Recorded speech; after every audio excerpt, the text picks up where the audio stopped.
Welcome to Locked On A's, part of the Locked On Podcast Network. Your team every day. I am your host, Boney. One name, all passion. Thank you for making Locked On A's your first listen of the day. I'm from the Bay Area, and I've been a diehard A's fan since 1981. This isn't just another A's podcast. This is the most informative and insightful show on the A's, period. We cover the A's every single day, breaking down games, delivering the latest team news, and giving you deep, thoughtful analysis you will not find anywhere else. If it's happening in Sacramento or in Las Vegas, we have got you covered. We are free and available wherever you get your podcast, including YouTube. And please do me a favor and hit that subscribe button wherever you are following the show. Obviously, the mood is a little peppy this morning. A's have taken 2 of 3 so far in Seattle, but the excitement hits West Sacramento tomorrow as the A's gear up for their home opener against the Chicago Cubs. That's a bit later. The Mariners start yet another stud today. I mean, it doesn't stop with these guys. It is pitcher after pitcher after pitcher. And today, it's Bryan Woo who is making his 2025 debut on the mound for the Mariners. Folks, buckle up because this guy is electric. Just like Gilbert was, just like Castillo was, just like Bryce Miller was last year. Bryan Woo is no different, and we are going to get into him and cover him deeply. That is in a bit. First, I hope you have been following along because this series against the Mariners has been nothing short of electrifying. We're coming to you ahead of the critical Game 4 finale in Seattle with the A's holding a 2-1 series lead. Can we take the series? Can we actually win 3 of 4? My expectations coming into the series was a split. I was happy with a split, and we're there right now. We've won 2, but can we take 3 of 4? Let's dive in and break it all down. First, let's rewind for a moment, recap what's been an absolute roller coaster of a series so far. Game 1, oh man, I mean, at the time, you think Game 1, it was just a nightmare that wouldn't end. What a heartbreaker that was. The Mariners got a dominant outing from their ace, Logan Gilbert. I mean, the guy was absolutely dealing out there. But even with Gilbert on the mound, the A's were right in it thanks to Tyler Soderstrom. Remember? Seemed like that game was like 2 years ago. How about that kid? 2 solo shots, not 1, but 2. He kept us alive. And Luis Severino, our big off-season free agent signing, was brilliant on the mound as well. 6 innings, 1-run ball. 6 innings of shutout ball. He had the Mariners lineup guessing all night long. And then, the 8th inning, right? Jose Clerk. We paid $10 million on a 1-year free agent deal for Leclerc to be put in that situation, and he couldn't hold it down. First, he gives up a game-tying homer to Randy Arozarena, who, by the way, seems to live for these type of clutch moments. Then Jorge Polanco, who has absolutely crushed us all series long, delivers the dagger with a 2-run bomb following a walk to Luke Raley. And just like that, we go from leading 2-1 in the 8th to losing 4-2. It was an absolute gut punch. Gravity, I'm with you, man. Yeah, it does feel different already. It's exciting. It's thrilling. It's awesome. I love it. I'm with you, bud. This is baseball, man. You get knocked down and you got to get back up. And boy, did the A's bounce back in Game 2. The big storyline there was the return of Jeffrey Springs. The man was on another level. Pete, Mr. Turner, how are you, sir? How about Jeffrey Springs on Friday, man? The comeback the return of Jeffrey Springs. What Jeffrey Springs were we going to get? Literally has been out for 2 years. He hasn't pitched a full season in two years. Last full season was in 2022. His last 2 years combined 50 innings, I believe. And he was on another level, man. He was just absolutely filthy. 6 innings, shutout ball, 9 strikeouts. The Mariners had 0 answers for him.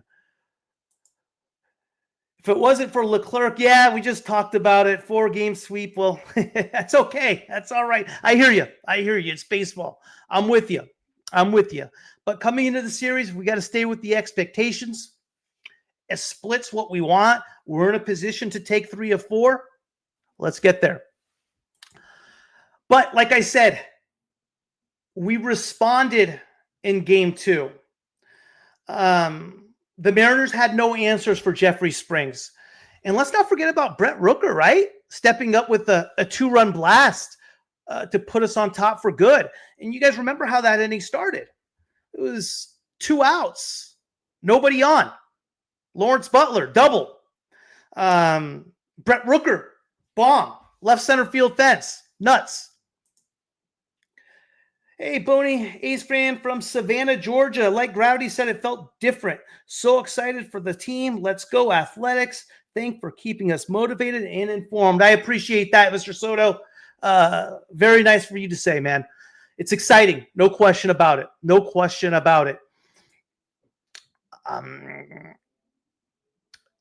Like I said, game 2 was a textbook A's type of win, right? Heartbreaker, game 1. And for them to bounce back the way they did in game 2, 7-0, in a game that was really closer than the score indicated. Max Muncy with his first career hit and home run. Luis Urias, home run. Rooker, I just covered, home run. Springs, 6 innings, 9 Ks. Huge. Then we get to game 3 last night. I mean, if it's not enough going with Logan Gilbert in game 1 and Luis Castillo in game 2, we got to go back against Bryce Miller in game 3. I mean, it's ace after ace after ace with the Seattle staff. And you can understand why they have been given so much praise as far as the preseason. In game 3, it had its moments too, man. The Mariners had their chances early. They had bases loaded, no one out in the first inning. And we saw a little bit of Max Muncy's athleticism come into play, something we didn't really expect on the defensive end of things, right? No outs, bases loaded, Rosarina at the plate, line drive, center field. I thought for sure it was going to go for a base hit scoring 2, and I thought the route was going to be on. And Muncy made a hell of a play.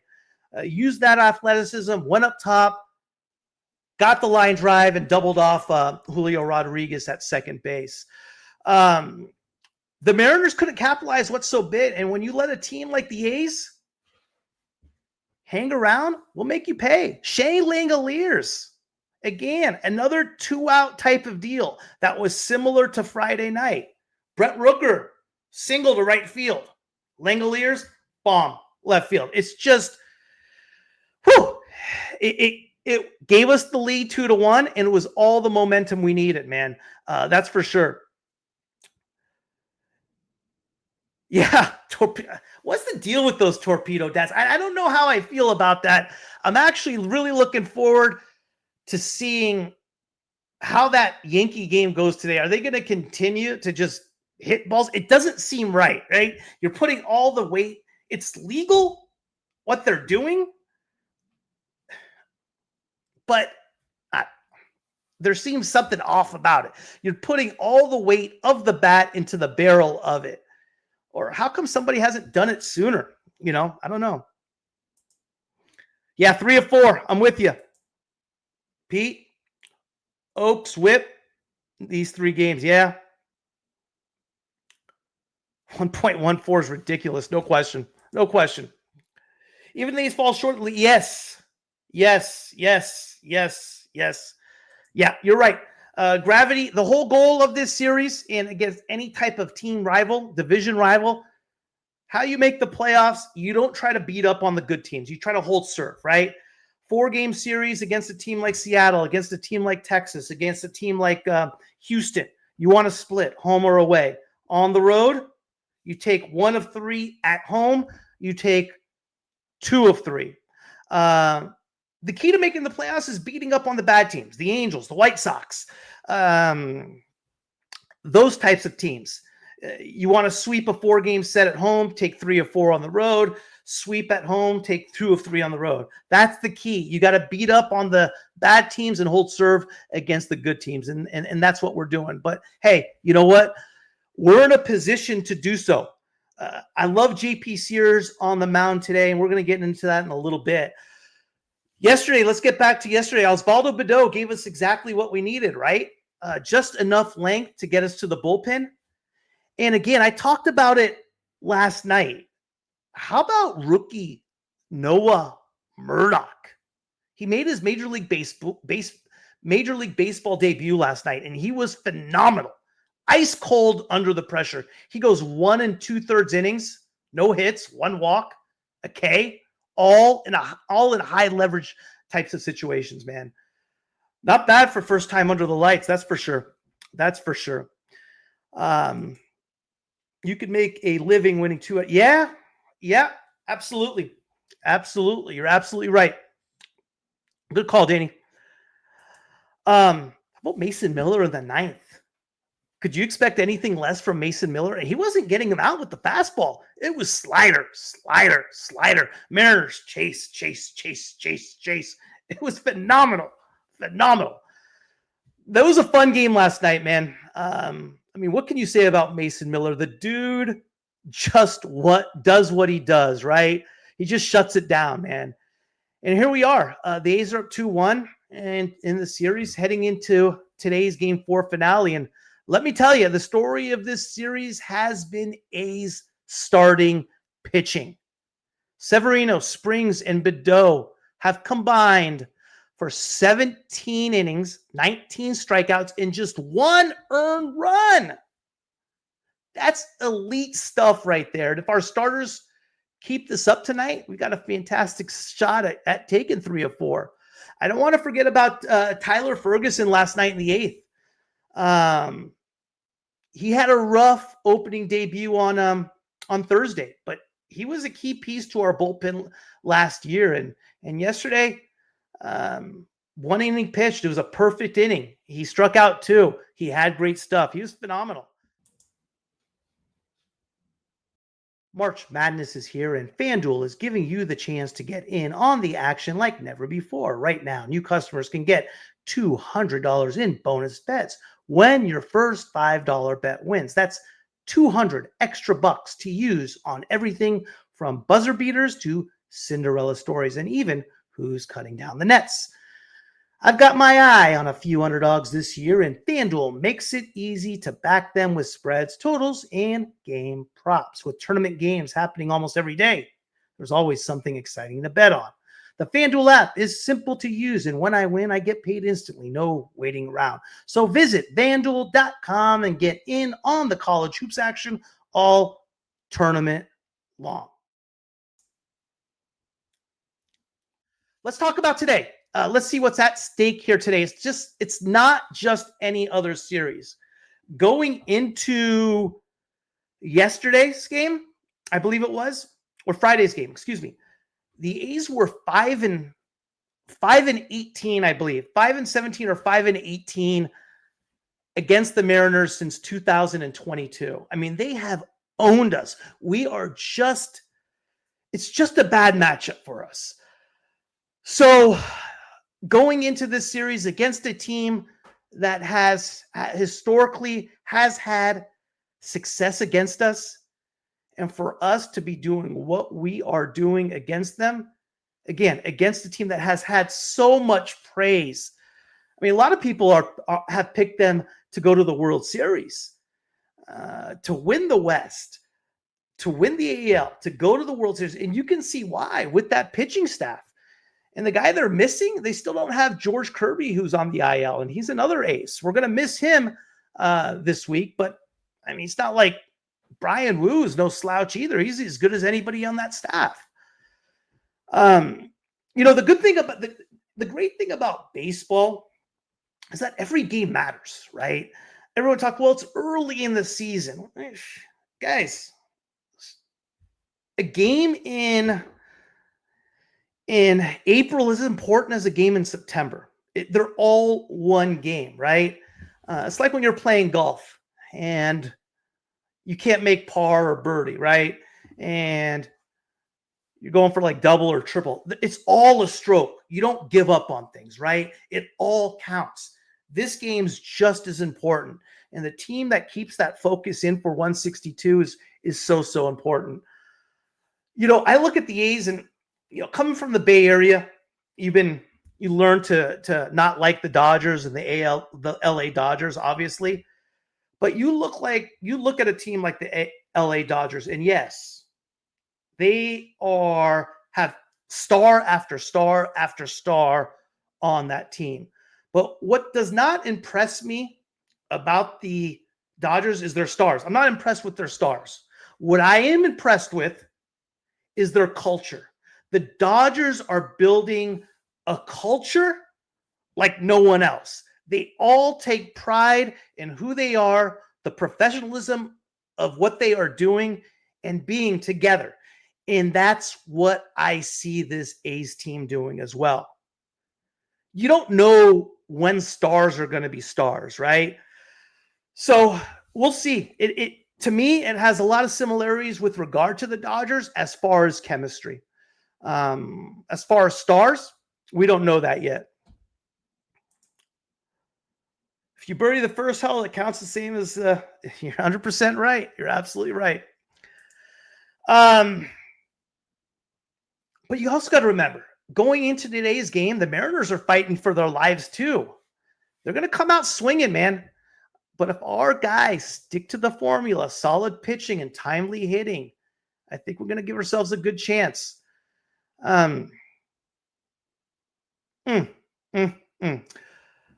Obviously, there's a lot of storylines going on in this series, but one big storyline and the pitcher we are facing today, who I want to preview, is Bryan Woo, right? Bryan Woo is set to take the mound for his first start of the 2025 season. And let me tell you, this guy, I would say potential, but he's already there. And he's a little bit of a mystery to go along with it.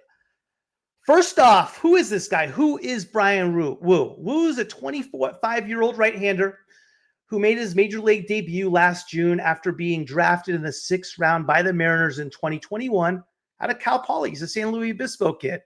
Now, if you're looking at his college numbers, you might be scratching your head, right? 6.11 ERA at San Luis Obispo in his final year. But clearly, the Mariners saw something. I mean, you got to give the Mariners credit, man. They're drafting pitchers and they're drafting them well. And they were right about Woo. Woo's rise has been nothing short of amazing. Last year, he put up a 2.89 ERA, over 121 innings, 101 strikeouts. And check this out. 13 walks. 13 walks. That's a strikeout to walk ratio of 7.77, second best in all of MLB among pitchers with at least 121 innings pitched. Oh, and a whip? Pete, you're just talking about whip? Bryan Woo, whip, 0.90. The guy doesn't just throw strikes. He dominates hitters with precision, man. But here's the kicker. Woo just isn't about numbers. The way he pitches is downright mesmerizing. He has a 4-seam fastball and sinker combo, right? It accounts for 70% of his pitch usage, and it's pure magic.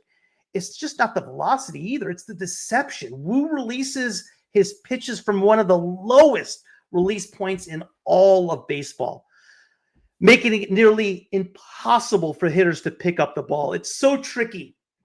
I mean, we got to call it what it is. Woo do magic. Now, let's not sugarcoat it. Injuries have been a thorn in Woo's side. Elbow inflammation kept him on the injured list for stretches of both 2023 and 2022. And add to that a hamstring issue last year, and you start to see why durability has been a question for him. But here's the good news, right? Well, good news for the Mariners, bad news for the A's. Woo's healthy now, and today marks his first start on an opening week of a season. For him, that's already a win.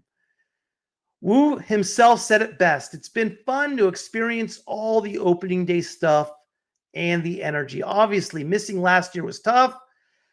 Having to watch those first couple weeks on TV, so it's a good feeling to be part of this. You can tell this start means a lot to him.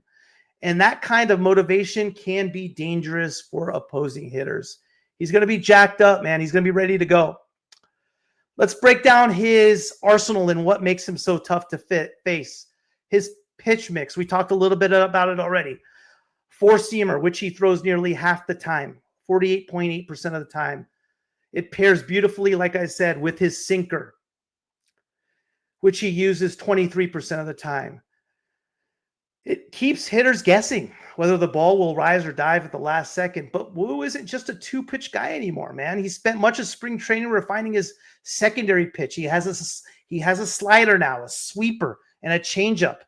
These pitches account for about 28% of his usage. But he's truly taken them to the next level this spring. But let's talk about his spring training numbers. He pitched 16 innings. He allowed 19 hits and 9 earned runs for an ERA of 4.96. Not exactly eye-popping, but he did strike out 17 batters in those innings. Spring stats can be misleading. I mean, you heard me all coming into the season about how worried I was about Jeffrey Springs, and we saw what happened there. What stands here about Woo is clearly working his craft rather than trying to dominate hitters, man. The guy doesn't walk anybody. He does not walk anybody. And how have the A's fared against Bryan Woo? Well, historically, we haven't fared well against Woo. We're hitting just 167 against him, 12 hits and 72 at-bats with 17 strikeouts. That's not great, but hey, baseball's unpredictable, and today could be the day we flip the script.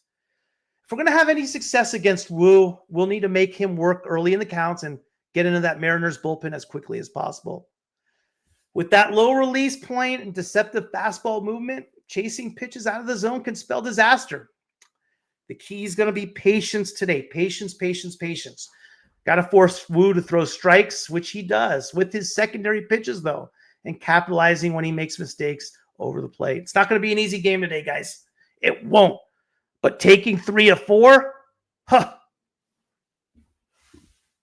that'll be something, man. Woo for the Mariners, he represents pitching depth, a rotation that's considered by the many to be the best in baseball, man. Let's see what happens today, guys. Let's see what happens. I've gone a little long, but let me leave you with this thought, man. Bryan Woo is still an enigma in many ways. He has thrown 209 career innings in the big leagues, a small sample size by MLB standards, but that's why we've seen so far suggests the ceiling is very high for him. Today offers a first glimpse at whether Woo can take another step forward, and for A's, we got to find a way to crack a code against him. We have not been successful. Bryce Miller, career, we were hitting 118. Logan Gilbert, 156. Luis Castillo, we hit it, believe it or not, 231. Mariners hitters aren't doing great against JP Sears either. And I like Sears. I like Sears a lot. Off the subject, hopefully the weather cooperates. Yeah, what's the story? It's just supposed to be cold. Is there supposed to be rain? I haven't seen it. I saw it like a few days ago, and what I saw was overcast and chilly, like 54 degrees, but I didn't see rain. You tell me if I'm wrong, Brooke. I haven't seen rain. Speaking about the Cubs, opening day is in West Sacramento tomorrow, and I got the chills just thinking about it. So yeah, I'm hoping the weather holds up. I'm hoping it's just overcast and chilly. If that rain shows up, I'm going to be disappointed. But if the rain, backs off, it's going to be an exciting night of baseball, man. The Cubs are coming into town, and after an up and down start to their season, remember they opened up their campaign all the way in Japan this year against the Dodgers. They dropped both games overseas, but bounced back when they came back, taking 2 of 3 from the Diamondbacks in Arizona, which is tough going into today's game. So, yeah, they're finding their rhythm. Leading their charge is their big offseason acquisition, Kyle Tucker. If you remember, he was with the Astros last year, considered one of baseball's best overall players. He's been steady so far. He's okay, right? It's early. He's hitting 250, has a homer, nothing earth-shattering, but we know what kind of talent he brings to the table. The A's pitchers will need to definitely be weary of him. And speaking of pitching matchups, tomorrow night we're going to have Joey Estes on the mound, and the Cubs are handing the ball to Ben Brown. If you caught one of the outings in Japan, Ben Brown did pitch 2 2/3 innings in relief. He gave up 4 hits, 3 runs, 2 of them earned, while striking out 5, walking 3. I mean, okay, it is the Dodgers, right? But it gives us hope that we're not going against an absolute ace like we have been this whole series. So we'll see it happen there. Like I said, Joey Estes, game 1 starter. It's a big moment for him, man. He's shown flashes of brilliance in the spring. He showed flashes of brilliance last year in Oakland. And I think poorer weather is going to help a guy like Joey Estes, who is a fly ball pitcher. I do like that. It gives him a chance to shine in the big stage. I'm looking for him to come out aggressive, attack the zone, and set the tone for the series, man. The A's have walked way too many batters. Last night, 4 walks by Bido, 2 hits batsmen, a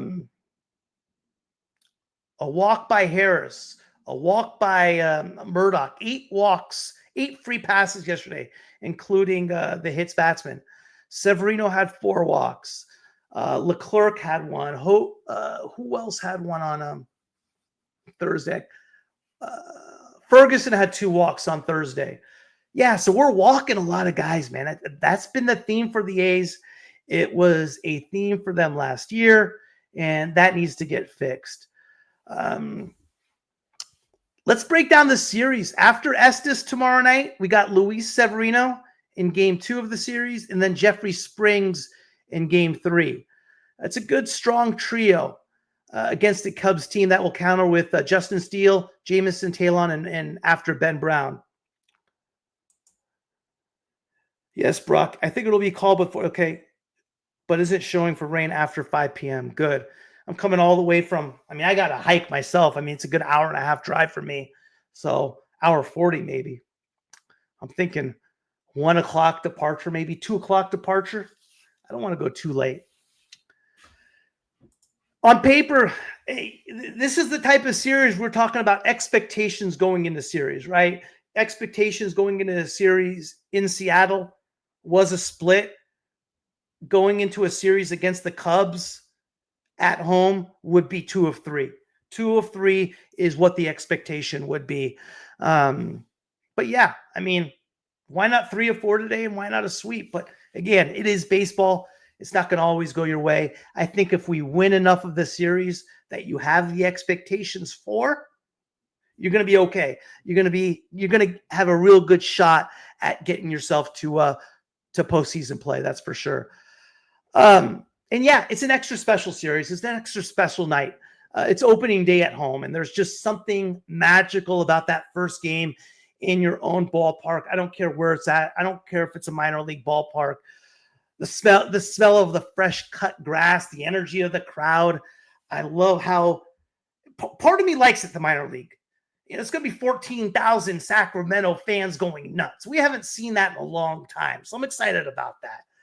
the crack of the bat echoing through the night sky. It's baseball in its purest form, man. And the A's fans, yeah, I know they're going to bring the noise tomorrow night. I know they are going to make West Sacramento a fortress. That's for sure. So, hey, excited about it. More excited about today. Thanks for tuning in. And hey, let's go A's. Let's get 3 or 4 today. Huh? Hey, why not us? Why not us? Thank you for making Locked On A's your first listen today. For your second listen, check out the Locked On Fantasy Baseball Podcast with hosts Dominic Martino and Matthew Onai. MLB fantasy draft season is here. Be the most informed fan and set yourself up for a league win. Find Locked On Fantasy Baseball on YouTube or wherever you listen to your podcast.